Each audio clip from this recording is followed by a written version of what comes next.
대표 기도가 길거나 장로님이 나와서 길게 하면 지팡이로 허리띠를 이렇게 잡아가지고 이렇게 끌고 가세요. 그래서 제가 지팡이가 없어서 올라오려다가 못 올라왔습니다. 남은 시간을 다 뺏으시면 안 되는데. 오늘 하나님 말씀은 사무엘상 16장 7절 말씀입니다. 여호와께서 사무엘에게 이르시되 그의 용모와 키를 보지 말라. 내가 이미 그를 버렸노라. 내가 보는 것은 사람과 같지 아니하니 사람은 외모를 보거니와 나 여호와는 중심을 보느니라 하시니라. 저는 설교 시간에 우리 설교학 시간에 우리 교수님이 가르쳐 주셨는데 마지막 시험을 볼 때 청중을 예배할 때는 청중을 생각해요. 그래서 내가 여기 전하는 청중이 누군가? 선지생도, 전도사, 또 강도사. 목사님들은 약간 길을 막아주셔도 좋을 것 같아요. 대선배님들이시라서. 그래서 저는 이 청중들한테 제가 무슨 말씀을 전해야 될까 고민을 했는데 이 성경을 읽다가 하나님께서는 우리를 다 사랑하시잖아요. 그렇지만 하나님께서는 버리시는 자도 있고, 오늘 설교 제목이 버리시는 자와 쓰시는 자, 이게 제목이에요. 하나님을 기쁘시게 하는 자와 하나님을 후회하게 하는 자. 성경에는 하나님을 기쁘시게 하는 자도 있었고 하나님을 슬프게 하고 내가 너를 세운 것을 후회한다. 우리는 이제 전도사로서 강도사로서 이제 목사로서 받고 각처의 교회에 나가서 사역을 하게 될 겁니다. 그리고 각처에 가서 이제 양을 치게 될 텐데 하나님이 보시기에 내가 너를 보니까 진짜 마음에 딱 맞는다. 내가 너를 보니까 너무 기쁘다. 그런데 반면 내가 너를 전도사 세운 걸 진짜 후회한다. 이렇게 하기도 하세요. 우리는 과연 후회하는 사람이 될 것인가? 아니면 하나님이 기뻐하는 사람이 될 것인가? 그러면 저는 하나님의 기뻐하는 사람을 네 가지로 나눠봤어요. 모든 사람은 하나님이 나를 사랑해줬으면 좋겠어요. 하나님이 내 마음에 너를 보니까 진짜 기쁨을 이기지 못한다. 스가랴에서 나오죠. 내가 너로 인하여 기쁨을 이기지 못한다. 하나님께서 나를 인해서 기쁨을 이기지 못하면 그거보다 더 영광이 어디 있고 그거보다 더 하나님이 주신 은혜의 보답이 어디 있겠습니까? 그렇지만 많은 전도사님이나 많은 선지생들 하나님이 기뻐하지 않는 사람은 누구였을까? 또 하나님이 기뻐하는 사람은 누구였을까? 저는 네 가지로 봤어요. 하나님이 다윗을 보면서 나는 네 마음을 봤을 때 내 마음에 꼭 합하다. 또 많은 사람들이 다윗을 성군이라고 칭해요. 그래서 다윗이 왜 이렇게 하나님 눈에 들었을까? 저도 역시 나는 하나님이 나를 보면서 너무 기뻤으면 좋겠어요. 여러분 전도사님들도 하나님이 보셨을 때 나는 얘를 보고 얘를 쓰고 싶다. 이랬으면 좋겠습니다. 다 그런 전도사님이 되시기 바랍니다. 첫 번째, 다윗은 자기 자리에서 충성을 했습니다. 어떻게 충성했냐면 양을 치는 자리에서 원망하고 불평하지 않았어요. 성경에 보니까 다윗은 그 위에 형들도 되게 많았어요. 형들은 되게 잘생겼다고 그랬어요. 기름 부을 때 보니까 키도 크고 얼굴도 잘생기고 형들을 불렀을 때 다 집에서 놀고 있었던 것 같아요. 기름 부을 때. 다윗은 양을 치는 들판에서 양을 치는 목장의 자리였어요. 그런데 원망하고 불평할 법도 해요. 왜 나만 시키는 거야? 내가 막내인데. 형 잘생기고 힘도 나보다 세잖아. 아버지 왜 그러는 거야? 도대체 왜 나만 괴롭혀? 이럴 법도 한데 다윗은 내가 주어진 그 자리에서 최선을 다했어요. 충성했어요. 시편 101편 6절에 보면 나는 하나님은 이 땅에 충성된 자를 살펴서 나와 함께 거하겠다 하십니다. 하나님은 다윗의 충성을 보셨어요. 어디까지 충성하냐면 죽기까지. 사자한테 물려갈 수도 있고 사자 입에 들어갈 수도 있지만 거기까지 충성하는데 생명을 걸고 충성하는 거예요. 하나님은 다윗의 그거를 보고 얘는 양치는 자리에서 목동의 자리에서 이스라엘의 나라를 맡겨도 감당하겠구나. 여러분 저는 이 성경을 보면서 내가 높아질라 그래서 높아지는 게 아니에요. 하나님이 양을 치는 자리에서 충성했더니 일약 이스라엘의 주권자를 삼아버려요. 서울대 나오고 유학 나오고 뭐 소용없어요. 집에서 백수가 수두룩 빽빽해요.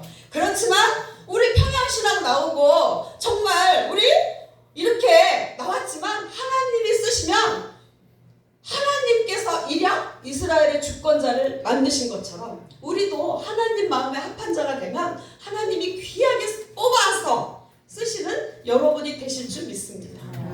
두 번째, 다윗은 사랑이 있었습니다. 세 번째 사랑이고 두 번째 순종하는 사람이었습니다. 하나님 말씀에 두려워 떠는 자, 하나님 말씀에 생명을 거는 자. 어디서 그걸 볼 수 있냐면 이 선임자인 사울왕이 있었는데 이 사울왕은 무조건 아무 이유도 없이 다윗을 죽이려고 합니다. 창을 막 던져버려요. 밥상에서 탕을 던져서 딱 창을 던지니까 다윗이 딱 피해요. 그래도 안 되니까 군사를 끌고 나라를 지켜야 할 군사를 끌고 사울이 다윗을 죽이는데 최선을 다합니다. 도대체 왜 나를 이렇게 죽이려고 하는지 모르겠습니다. 그런데 어느 날 하나님께서 다윗한테 이 사울을 붙여봐요. 죽일 기회를 줘요. 군사를 물리고 용변을 보러 굴 속에 들어왔을 때 다윗과 다윗의 용사들이 그 뒤에서 사울이 용변 보는 걸 보고 있으면서 이 부하들이 얘기합니다. 다윗 아니요. 왕은 아니지. 그때 기름은 물론 받았지만 내가 가서 죽일까요? 한 방에 칠까요? 그런데 다윗은 저 같았으면 그랬을 것 같아. 야, 나도 내가 죽일게. 저 인간이 왜 나를 저렇게 죽이려고 그러는지 도대체. 내가 죽인다 내가. 그리고 그냥 칼을 뽑아서 모가지를 탁 쳤을 것 같은데 다윗은 여기서 하나님을 두려워하는 게 나와요. 다윗은 뭐라 그러냐면 안 된다. 죽이면 안 된다. 여호와께서 기름 부은 자를 내가 어떻게 여호와께 기름 부은 자를 내가 해할 수 있느냐. 하지 마라. 그러면서 옷만 살짝 베와요. 그런데도 그게 마음에 찔려서 괴로워요. 하나님 말씀에 두려워 떠는 자, 하나님 말씀에 생명을 거는 자를 하나님은 쓰시는 거예요. 순종하는 자. 성경에 베드로전서 3장 9절에 보면 뭐라고 써있냐면 악을 악으로 욕을 욕으로 갚지 말고 오직 선을 행하래요. 그것은 왜 그러냐면 너한테 복을 받게 하게 하심이라. 우리는 어때요? 나한테 악하게 하고 나한테 원수 맺게 하고 그러면 저 인간 가만 안 놔도 내가 너 어디 두고 보자. 너 잘 되나 보자. 네 꼴을 보자. 막 이러면서 우리는 원수를 원수로 갚잖아요. 하나님은 악을 악으로 갚지 말래요. 그 악이 근데 결국은 이렇게 성경에 보면 사울이 그 칼쓰기를 좋아하고 그냥 다윗을 칼로 죽이려면 나중에 그 칼로 자기가 자살을 해서 죽어요. 칼을 쓰는 자는 칼을 망하는 것 같아. 칼로 망하는 것 같아. 그래서 두 번째는 다윗이 하나님 앞에 순종하는 자예요. 그리고 자기 위치를 정확히 알았어요. 자기가 기름 부음을 받은 걸 알잖아요. 그리고 이미 사울을 버린 거를 알았어요. 다윗은. 그럼에도 불구하고 내가 지금 이미 왕이 아니에요. 아직은. 그리고 사울이 왕이에요. 내 위치를 정확히 아는 자가 돼야 돼요. 저는 전도사로도 사역을 해봤고 지금은 강도사로도 사역을 하고 있어요. 그런데 맨날 저희 예전 담임 목사님이 담임 목사보다 잘하지 마. 나 그게 무슨 뜻인지 몰랐어요. 교회 가서 담임 목사보다 설교 잘하지 마. 담임 목사보다 잘하면 안 돼. 저는 그 교회가 저한테 맡겨준 건 아니에요. 그 교회는 담임 목사님한테 맡겨준 거잖아요. 그 밑에서 최선을 다하고 충성을 하되 내 위치를 벗어나면 안 돼요. 나는 평양신학교 와서 보면 우리는 지금 학생이에요. 또 우리는 전도사예요. 그리고 교수님들도 있으시고 이 위치에서 벗어나면 루시엘이 지극히 높은 자와 결혼이라 목사님한테 강도사님한테 내 위치를 떠나는 순간에 루시엘이 루시퍼가 돼요. 너무 놀랍고 무서운 일이에요. 우리는 교회에서도 여기는 교회가 아니지만 집사는 집사의 위치에서 권사는 권사의 위치에서 장로는 장로의 위치에서 그 위치에서 충성할 때 하나님이 그것을 충성으로 봐줘요. 그래서 내 위치에서 충성하는 여러분 되시기 바랍니다. 하나님은 이 다윗이 사울을 어떻게 하나 이렇게 보고 지켜봤어요. 하나님은 사무엘상 2장 3절에 보면 행동을 달아보신대요. 하나님은 행동을 달아. 우리 전도사들을 이렇게 달아봐. 이 강도사들을 달아봐. 얘를 갖다 써도 될까? 얘를 교회 가서 양을 맡겨도 될까? 또 다니엘 5장 25절에 보면 네네네네 이게 베베레스죠. 이게 나와요. 이게 뭐냐면 벨사살 왕이 성전에서 술잔으로 막 파티를 하고 막 그랬을 때 손가락이 나와서 말한 거예요. 왕은 하나님의 저울에 달려서 부족함을 배웠다. 하나님은 저울이 있어요. 우리를 달아보는 저울이 있어요. 이 저울에 합격하시는 여러분 되시기 바랍니다. 이 저울에 합격할 때 하나님이 정말 피를 값주고 사신 그 양들을 우리한테 맡기시는 줄 믿습니다. 네 번째로 다윗은 사랑이 있었습니다. 큰일 났다. 저는 이수재 전도사님을 본받아 조금만 더 할게요. 기회가 너무 중요한 말이라. 그래서 다윗은 사랑이 있었는데 어디서 엿볼 수 있냐면 이제 이 전쟁이 사울도 죽고 이 전쟁이 다 끝나고 자기는 백한만 그래서 궁전에서 이렇게 보고 있는데 하나님을 사랑하는 여러분 되시기 바랍니다. 다윗이 나는 백향목 궁에 이렇게 거하고 있는데 하나님의 궤는 휘장 가운데 있다. 이때 하나님의 그 사랑하는 마음을 볼 수 있어요.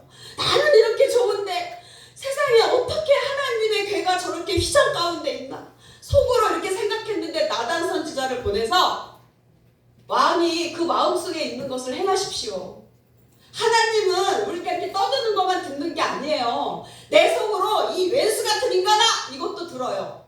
지금 하나님을 위해서 내가 성전을 짓고 싶다는 이 마음이 간절한데 하나님은 그것을 보셨어요. 그래서 하나님을 열심히 사랑하시기 바랍니다. 마지막으로 회개를 했어요. 죄송해요. 마지막만 하면 이거 끝이에요.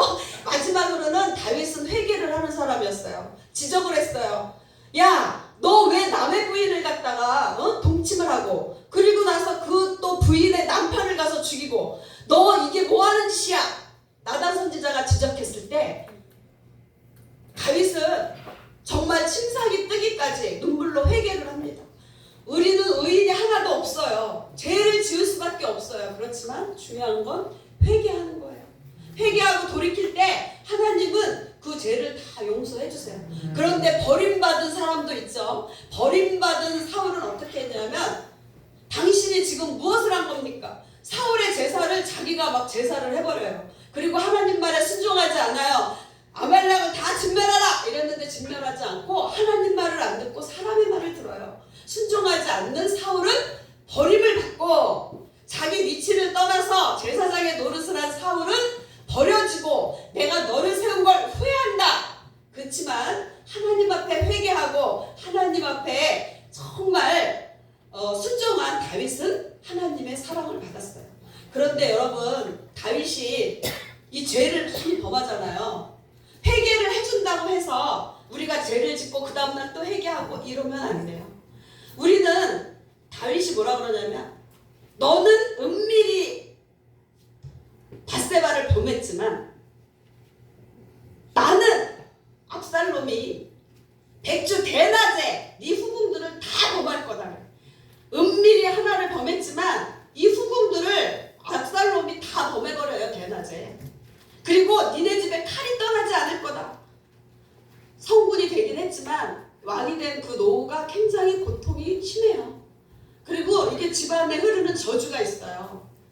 여자 때문에 망하잖아요. 솔로몬도 여자 때문에 망했어요. 아브라함은 거짓말하잖아요. 자기 부인을. 이삭도 어떻게 똑같이 거짓말을 하는지 모르겠어요.